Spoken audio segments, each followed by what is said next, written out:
هلا، وشلونكم؟ سويت لكم اليوم أكثر وصفة أحبها أنا وعائلتي، صينية الدجاج مع البطاطا.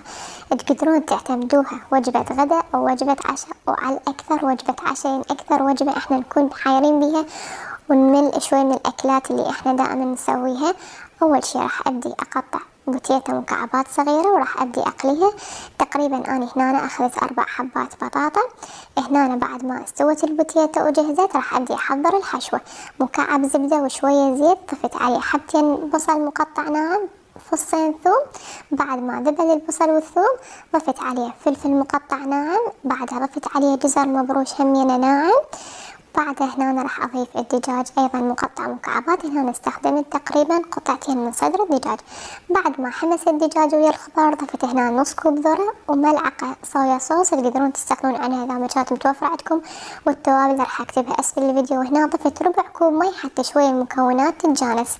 هنا بعد ما نشفت الحشوة خليت البطاطا بالبايركس، بعدها ضفت الحشوة عليها. وهنا راح أبدي أفرشها كل زين على البطاطا. بعدها راح أضيف الصوص الأبيض اللي أيضا راح أكتب لكم إياه أسفل الفيديو. وآخر إضافة راح تكون هي جبن الموزاريلا، راح أضيفه بالتساوي وأبدي أوزعها على الحشوة.